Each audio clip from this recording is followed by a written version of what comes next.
be playoff time, and tonight, in recognition of the time of year that it is, we have a virtual reunion with most of the members of the 2004 Waterloo Blackhawks Clark Cup Championship team, the only Blackhawks team with an all-junior roster to ever win the league's playoff title. And we have something on the order of about 16 members of that team with us tonight, and hope that you'll enjoy going back and hearing some of their memories of winning the Clark Cup. Just to begin with, if you'd each take a couple of seconds and go around to reintroduce yourself to Blackhawks fans and remind us what position you played. Maybe tell us where you are today. I guess I can kick us off. You got it, Schwani? Take it. Crowd favorite. Yeah, I was number 28. Put the helmet on. Nobody recognizes you. Number 28, first line right winger, potential all-time leading goal scorer, but didn't quite get there in my 3 years. Yeah, really just PK O'Hanley's favorite player, I think. But, no question. I guess we'll start with all the all-stars right away. Aaron Johnson. Living up in Hayward, played backup goalie for the team.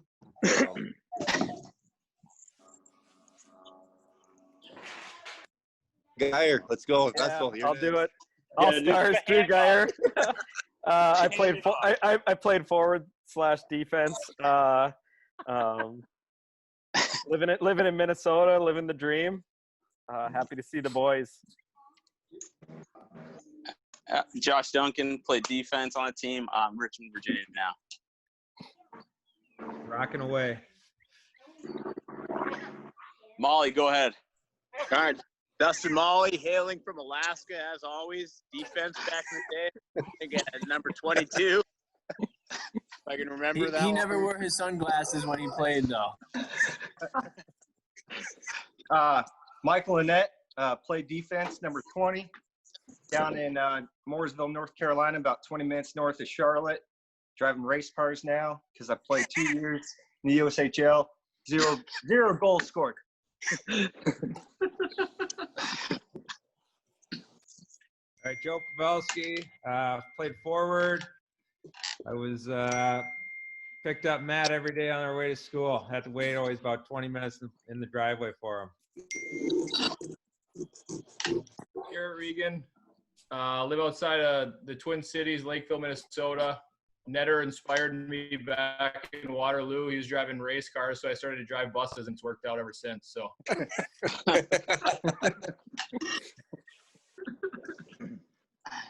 Mike Raja, I was a forward for 2 years in Waterloo. Currently residing in Ithaca, New York. That's why I'm bald, Mike Raja. My sincere apologies, Coach. It's okay. Zach Bierson, I was forward on the team. 3 years in Waterloo and in Kansas City now. Tim Pillingerry, number 25, played defense. Currently living in New York City, New York. Working for Bank of America right now, but still don't know how to add or subtract. Go. Let Bess go. Yeah, go ahead. Bess, perfect time to introduce yourself. Tell everybody where you're at nowadays. Let's see, Bess, back in God's country up here in northern Minnesota. Hey. Oh, yeah. Give a little tip of the hat. It is God's country. I'm with you there, Bess.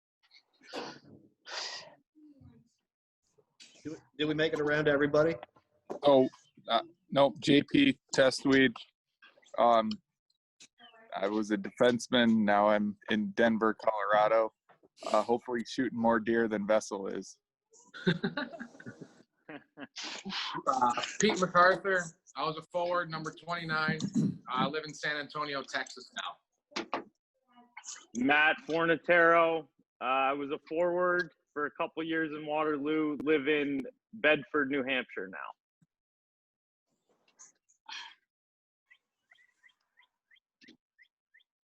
I think now we got around. Right? Yeah. Okay. And also with us, we've got Blackhawks trainer Todd Klein. and Blackhawks head coach P.K. O'Handley. And Coach, let me give you the floor for a second, just if you'd share a thought or two about this team that maybe made you lose a few hairs, but also that I know you remember very fondly. Well, it was a special group for sure. I actually did an interview earlier today about this team, and when you talk about this group and what we were able to do, the funny stuff is what I think you remember the most. And I think most of the guys on this call would remember Fornatero thinking we made the playoffs and we hadn't got there yet. Speaking another bench. Forward thinking, man. I was positive, just Yep. putting it out in the universe, So we weren't ready to go to Green Bay the next day, so I think I snapped before we even got on the bus, and then we train wrecked Green Bay. Then we went to St. Louis, and it was quite the run. In different kind of playoffs, I think it was as real a playoff as you could find close to pro hockey, with the amount of series and the amount of games. I think the galvanizing one was when we beat Danville and we were walking out and they were skating, and then they came to our place and we absolutely thumped them. It was just really fun, and to watch all these guys grow up and now have kids, and Vessel's coaching, and Schwanni's still alive, and Ollie's good, and Jerry's talking, and Dunk's still got the head cocked back like he's thinking he's getting in trouble, and Bierce looks like he doesn't know where he is, and Guy Boys ready. Yeah, I coached the Hobie Baker winner. You didn't win the Hobie Baker. Huh? You didn't win the Hobie Baker. I coached the Hobie Baker winner. Yeah, but you didn't win it. You know why?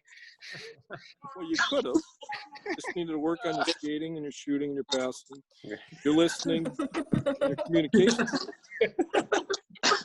Oh, one of my all-time favorites for sure. Holy cow, this is cool, you guys. Thanks for doing this. But I'll tell you what, for me, we've been fortunate to have some special groups come through here, and the winning part of this group, I think, cemented it all together. But I think when you look at the personalities and the fact that they can pick up with each other and laugh and do all these things, that's as special as anything, and that they're still buddies. So congrats, guys, once again. Miss y'all. Y'all look great. Thanks a lot. Thanks. Thank you. Well said. Well said. If you get in it, you'll win it, Coach. What's that? Yeah. That if you get in it, you'll win it. You win it. Yeah, I did say that, didn't I? You guys believe me? All the time. I thought you were crazy, but we did it anyway. I am crazy, don't you know? Pete, was that actually before or after you took away all our sticks after we? I don't know. I told that story the other day. That was my favorite. Hey, remember when I took? might be my Was that the favorite first year of Fornatero when I took away the sticks? I made you use wood sticks. That was our my year. Yeah, that was your too. Yeah, who was the player you were using, Fonz? I know you remember Kuznick. Stick. Greg Kuznick, and then he met him. I think that was the thing that you. Who of you guys still have that stick? I still have mine. I do. I really do. I think Hey, we got Bess, the now wood that you're stick. coaching, you might want to go back to that with your kids so they can feel the puck. Yeah. I think still we lost remember. We lost Whitmore that night too. We got the wood sticks and we lost Whitmore all in one night. Right. That's right. Joe, don't do it. Don't do it. Don't do it. Which one? Don't do it. Which one? Don't. The usher? Yeah, don't do it. Leave it alone. I remember. How do you leave that alone? From each member of the leadership group on the team. What's going on? Just you guys mentioned the if we get in it, we'll win it theme for that season.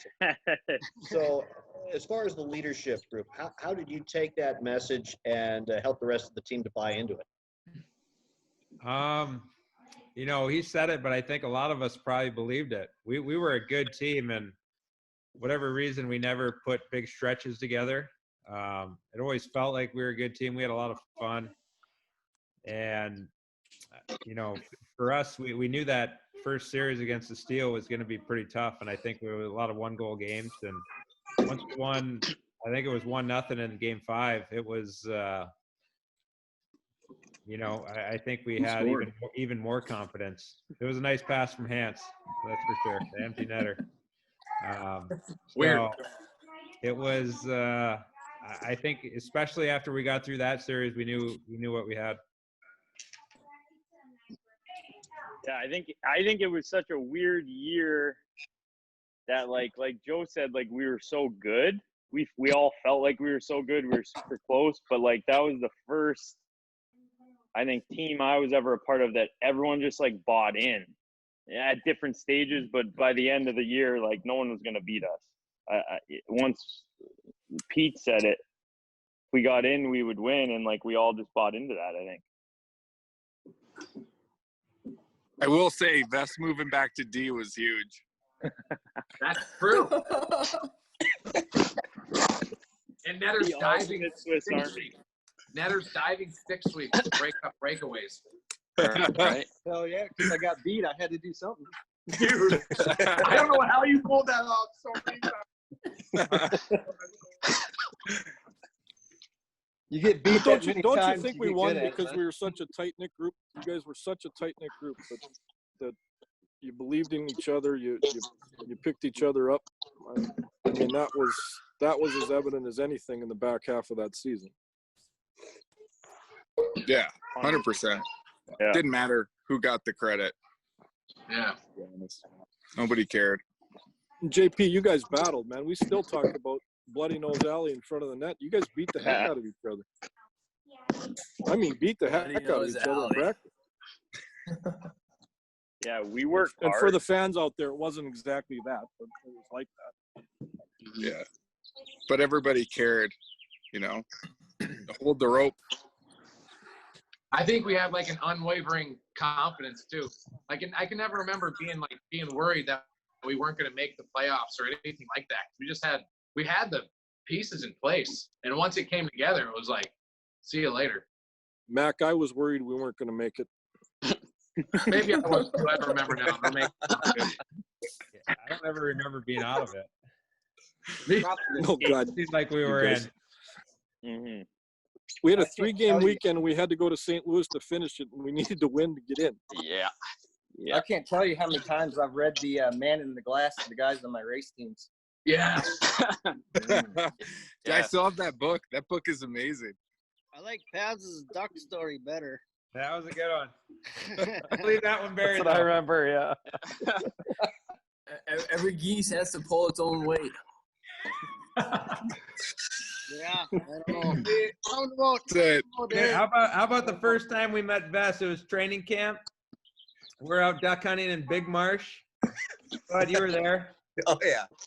It was me, Bud, Hans, and Vess shows up. He wants to come. We're like, all right, meet us out there. He shows up. It's October, whenever it was, November, and he walks out with no waiters, just in his jeans. I love that story, Vess. He's from Hibbing. I'll never forget it. What do you want me to do? We're bringing up like training camp stories. Shwani, I never thanked you, man, but I remember I was so nervous coming down there for that camp, and I was like, I need to fight somebody. I have no idea why I thought that was a great idea. But I remember slashing you in the shins, and you turned around and looked at me and said, you don't want to do that. You skated away. And after the first exhibition match, I was like, thank God I didn't fight him. So thank you, Shwani. I appreciate it.